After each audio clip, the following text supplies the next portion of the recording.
Olá, pessoal, tudo bem com vocês? Hoje estamos aqui para mais uma videoaula e hoje eu preparei uma aula assim, ó, daqui da ponta da orelha, maravilhosa, vocês vão amar.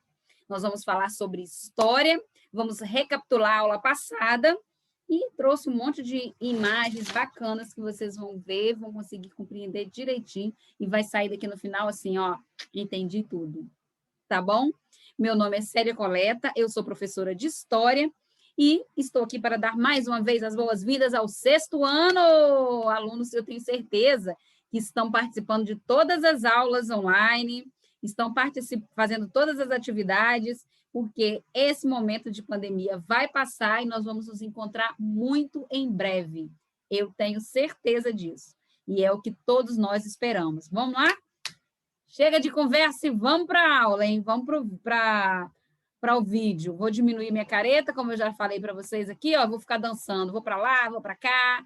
Primeira coisa que eu quero que vocês olhem onde vocês estão. Opa, estou na sala, estou na cozinha, estou no quarto, estou na varanda. Onde você estiver agora vendo esse vídeo, veja se tem algo que tem tecnologia, que tem história perto de você. Será? Será que essa mesa aí está perto de você tem história?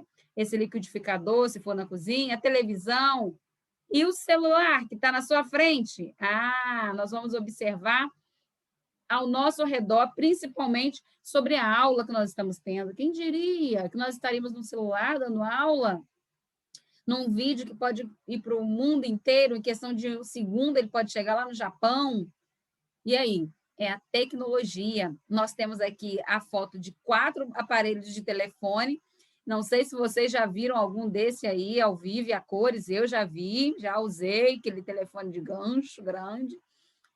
E isso aí mostra que o tempo passa, as coisas mudam, tudo se transforma. Vamos continuar. Bom, vamos ficar aqui. Será que o nosso pensamento também tem história? Todas as coisas que você acabou de vislumbrar, acabou de imaginar, aí onde você está na sua casa, tem uma história. Sim, tudo tem uma história. Até mesmo aquilo que está dentro de você, seus pensamentos. Coloquei aqui uma imagem aqui, ó, de um homenzinho pensando, os seus sentimentos, tudo isso tem uma história.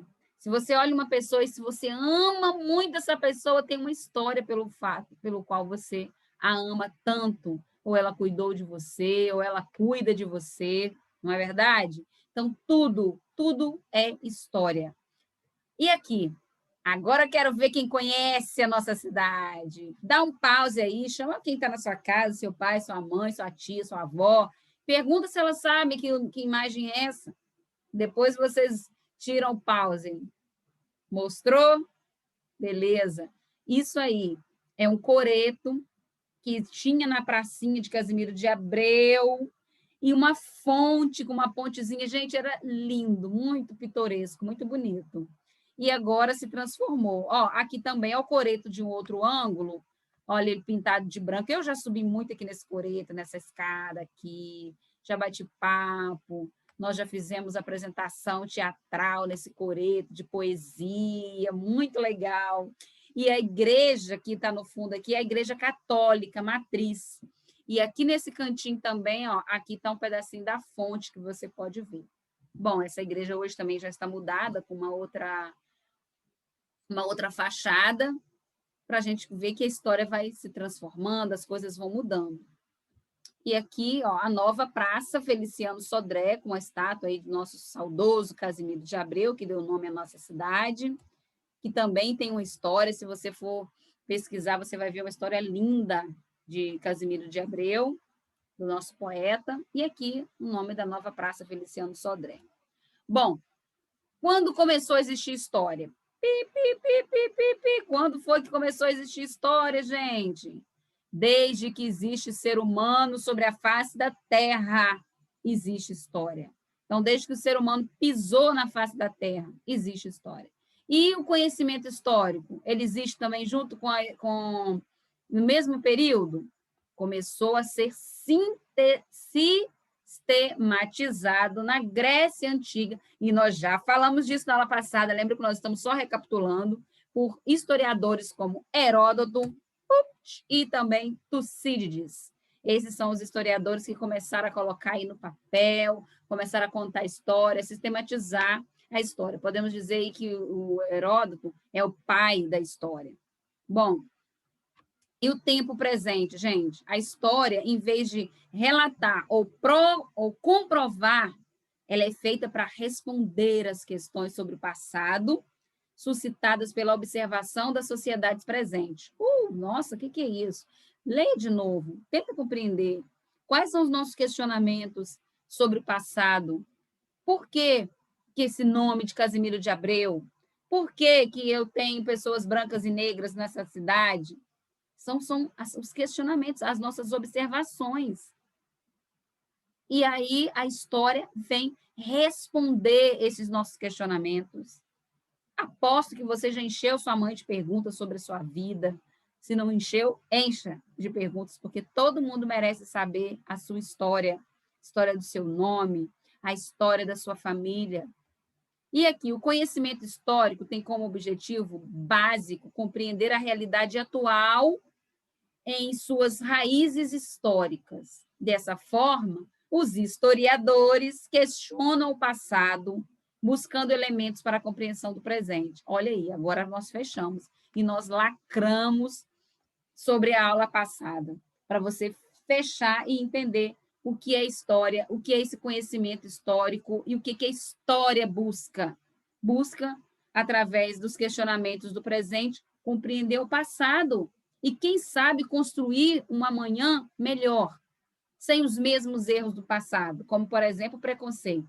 Preconceito, nós já estamos fugindo dele, porque quem estuda história, tenho certeza que não vai mais cometer nenhum ato de discriminação racial com ninguém. Por quê? Porque agora você conhece a história. Bom, assim, a história, além de ser uma forma de conhecimento, torna-se uma ferramenta para compreender a realidade e formar cidadãos críticos. É isso que nós precisamos. Mas aí é criticar o outro, é falar mal do outro? Não. Ser crítico é aquele que raciocina, aquele que pensa e questiona, e que não fica igual macaco de auditório. Se você colocar um macaco no auditório, se todo mundo fazer, o macaco vai fazer, se todo mundo fazer, o macaco faz. Você quer ser isso? Macaco de auditório, que faz o que todo mundo faz? Não, eu tenho que questionar, eu tenho que tentar compreender, e é isso que eu quero que vocês se tornem, pessoas críticas e que não aceitem as coisas assim, vou aceitar tudo, tá bom, tá me explorando, tá bom. Não, vamos começar a pensar, se movimentar, tá bom?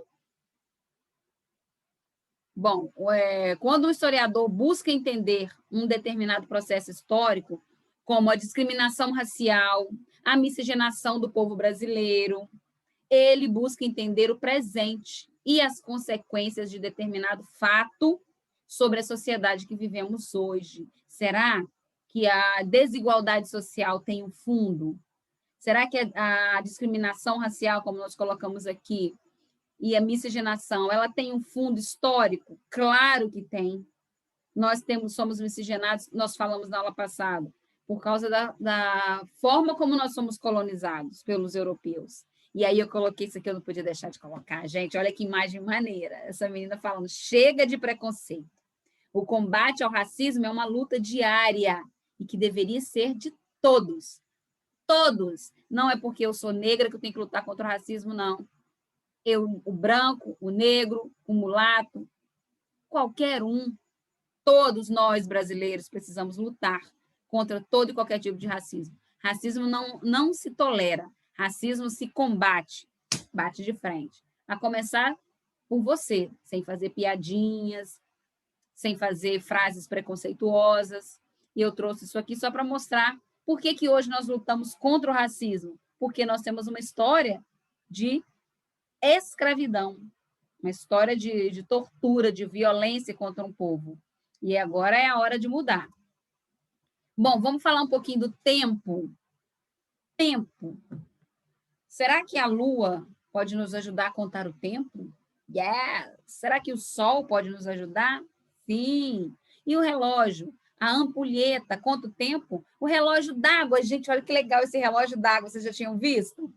E aí, olha, com o tempo que ele vai demorar para esvaziar e para encher, para botar água de novo, demora para esvaziar, conta o tempo. O relógio, né, de ponteiro, e o relógio que vocês têm aí, ó, de celular, bonitinho. Hoje em dia ninguém tem mais relógio no braço, né? Eu gosto. Mas temos relógio para todo lado aí no celular, no computador. Aqui um relógio de pêndulo. Pêndulo é esse aqui, ó. Tum, tum, tum. Aqui em casa tem um que fica bam, bam, de meia hora lá bate, ele bate. E aqui, tempo. Ah, eu tenho tanta coisa para fazer. Será que vai dar tempo? Sabe quando você tem muita coisa para fazer? Muita, muita. Para você conseguir fazer, você tem que começar. Por isso que eu botei essa imagem aqui. Ah, eu tenho um monte de atividade para fazer da escola, estou atrasada. Aí vai jogar Free Fire, vai jogar Fortnite, vai conversar com as amigas, vai ficar no WhatsApp, nada. Vai começar a fazer logo que vai dar tempo, tá bom? Aqui eu coloquei mais aqui alguns modelos de relógio, que é para deixar na sala mais animada e ver quais vocês já conhecem. Se você sabe olhar a hora no relógio de ponteiro, tem que aprender, quem não sabe, hein, gente? Eu acho que todo mundo aqui sabe. Aqui, olha, o relógio que eu falei para vocês mais antigo, de pêndulo, esse relógio aqui de ponteiro, aqui, ó, mais um reloginho, tem um analógico, temos ampulheta, relógio de braço. E vamos lá. O questionamento do estudo de história. Esse questionamento nós já fizemos na aula passada, né? Porque eu me visto assim, porque que eu falo português, porque nós fomos colonizados pelos europeus, e lá de Portugal, português de Portugal. Podemos também fazer algumas perguntas gerais, ligadas aos grupos de pessoas que fazem parte da nossa sociedade, como: por que há esse tipo de desigualdade social na minha cidade? Isso aqui, ó, nós falamos através da história, para nós compreendermos a desigualdade social e a discriminação racial, ou a discriminação porque a pessoa é gorda, ou porque é magra, porque é baixinho, porque é muito alto. Esse tipo de discriminação não pode existir, e esse tipo de desigualdade tem um cunho histórico, tá? Quando os afrodescendentes, né, saíram do período da escravidão, foram soltos na sociedade, sem nenhuma condição, sem nenhuma estrutura. Está aí a raiz da desigualdade. A corrupção também leva à desigualdade? Sim, leva à desigualdade. Será que no meu bairro a rua é calçada? Será que no meu bairro tem saneamento básico? Será que é só o centro da cidade que merece isso? Não. Então, os historiadores trabalham com questionamentos sobre o presente, na busca de respostas. Vou questionar: minha rua é calçada? Não. Por quê? Onde foi o dinheiro público? É isso que eu quero dizer quando nós vamos questionar, tá? Vamos procurar fonte que demonstre as evidências sobre o fato questionado. Quais são as fontes que vão provar por que a minha rua não é calçada? Buscar a raiz do problema, a origem, o porquê das coisas estarem de determinada maneira ou não de outra. Por que alguns municípios, todas as ruas estão calçadas e outros não? E aí vai, são vários questionamentos de acordo com a sua realidade. Qual que é a tarefa do historiador, gente? O historiador, ele vai buscar mais do que simplesmente responder às questões pessoais. Existe uma luta pela história em que o combate dos historiadores é contra os passados prontos, deshistoricizados, contra esses passados prontos, produzidos por algum grupo. Então, a gente tem que ver quem escreveu a história, quem escreveu esse livro, quem contou essa história, vem de onde? É esse tipo de questionamento que nós temos que ter. Bom, aqui tem um poema, que eu nem vou ler ele todo, só vou ler uma parte, mas vocês podem pausar e ler com tranquilidade. Perguntas de um trabalhador que lê, o nome dele é Bertoldo Brecht. Bertoldo Brecht, ele escreveu: quem construiu Tebas, a cidade das 7 portas? Nos livros não estão os nomes dos reis. Os reis carregaram as pedras? E a Babilônia, tantas vezes destruída, quem a reconstruía sempre? E aí eu pergunto: a prefeitura de Casimiro de Abreu, quem construiu? Ah, foi o prefeito fulano de tal. Será que o prefeito fulano de tal foi lá carregar tijolo, carregar massa? É isso que nós precisamos saber. Quem pagava as despesas dos reis Cá no finalzinho ele pergunta, são tantas informações, tantas questões, e aí você vai começar a questionar. Você também tem que perguntar, aqui, ó, a grande Roma está cheia de arco do triunfo. Quem os ergueu? Quem eram aqueles que foram vencidos pelos Césares? E a ponte Rio-Niterói? 13 quilômetros de ponte, uma das maiores, o maior vão livre da América Latina. Oh, quantas pessoas morreram naquele trabalho? E é isso que eu quero que vocês façam. Que questionem também na história. Não aceita a história pronta e acabada. Foi assim que aconteceu, numa bandeja. Você está aqui para questionar. Você pode ser um historiador? Sim, pode. Bom, fontes históricas. Quais são as fontes históricas? Primeiro, documento histórico como o juramento da Imperatriz Leopoldina, a Constituição do Império do Brasil, ele está aqui, é um documento. Ele é fonte histórica? Yes. Uma fotografia, como 1º de maio de 1980. Viva o dia 1º de maio! Viva a luta dos trabalhadores! Conta a história? Conta. Obra de arte, com 3 de maio de 1808. Conta a história? Sim. É uma fonte histórica? É. Isso que eu quero que vocês saibam. Fonte histórica pode ser escrita, pode ser oral, pode ser uma fotografia, uma certidão de nascimento, uma charge, um jornal, um slogan. O Brasil, ó, ame ou deixe, é um slogan, conta história, mapa. Olha que legal esse mapa aqui antigo. Existem também fontes orais. Se eu pegar uma pessoa, a sua mãe, sua bisavó, e ela te contar uma história, é uma fonte? Sim, as fontes orais, tá bom? Continuando. E o trabalho do historiador? Tem trabalho? Quando nós assistimos a um jogo de futebol, agora os garotos, vamos ver se eles gostam. Tem muita menina também que gosta de futebol, né? Um filme no cinema, ou até mesmo um capítulo de uma novela. Nós formamos geralmente uma opinião. Aí, como se o último jogo que teve aí do Flamengo, roubou, não roubou, que foi pênalti, não foi. Cada um usa o seu ponto de vista e vai falar sobre isso. Você assistiu uma novela, eu gostei disso, não gostei daquilo. Cada um tem um ponto de vista. É como se você fosse um historiador. Então, a nossa opinião depende muito de quê? Dos fatores, por exemplo, se o nosso time ganhou, perdeu, se você é flamenguista ou não. Entendeu? Você vai narrar aquela história de acordo com o conhecimento que você já traz e da situação que você vai viver, que pode ser diferente em cada lugar, em cada pessoa. Bom, a questão é que a nossa opinião não necessariamente tem que ser igual à do outro. Quando o historiador ele vai abordar uma questão, ele se utiliza de fontes históricas, muitas vezes ligadas a pessoas ou grupos de pessoas que também tinham seu ponto de vista.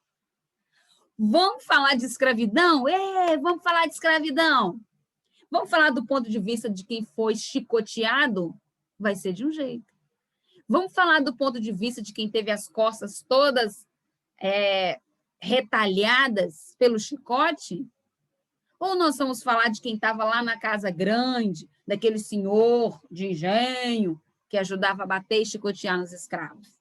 É isso que eu quero que vocês pensem. Quem está contando essa história? Quem está contando? Para ver se você concorda, para ver se você discorda. Não é dizer amém para tudo que vem no livro didático. Ok? Ok, 6º ano do meu coração? Por isso, o profissional da história tem que trabalhar com uma crítica. É isso que eu falei para vocês. Trabalhar com crítica, para construir um conhecimento. Tá bom? A crítica histórica é o que nós falamos agora. Quem foi o autor, quem escreveu esse documento, de onde ele falava. Isso aqui já foi explicado. Vou mostrar para vocês o seguinte, o conhecimento histórico é construído a partir de vestígios legados por uma sociedade do passado. Eu vou falar de algumas coisas aqui de Casimiro, vou botar umas imagens, eu acho que vocês vão gostar. As fontes históricas são itens materiais que são produzidos pela ação humana. Bom, as fontes históricas são fundamentais para que o historiador possa realizar seu trabalho de investigação. Opa! Fonte histórica para investigar. Então, o historiador entende atualmente que tudo que é produzido pelo ser humano pode ser considerado uma fonte histórica. O que é fonte histórica? Tudo que é produzido pelo ser humano. Aí o professor pergunta, o que é fonte histórica? Você já sabe, tudo que é produzido pelo ser humano. Portanto, não só o texto escrito deve ser considerado. O que está escrito aqui é fonte histórica. Nananina, não. Nós temos várias fontes históricas. Uhul! Aqui, gente, é uma obra de arte desse artista casimirense, tá? Ele foi homenageado, o Ximenes, ele foi homenageado, pinturas e obras de arte, tudo que ele fez, ó. E aqui nós temos também pinturas, que isso aqui foi feito numa exposição lá de Rio das Ostras, esculturas, que nós colocamos atrás, e fotos.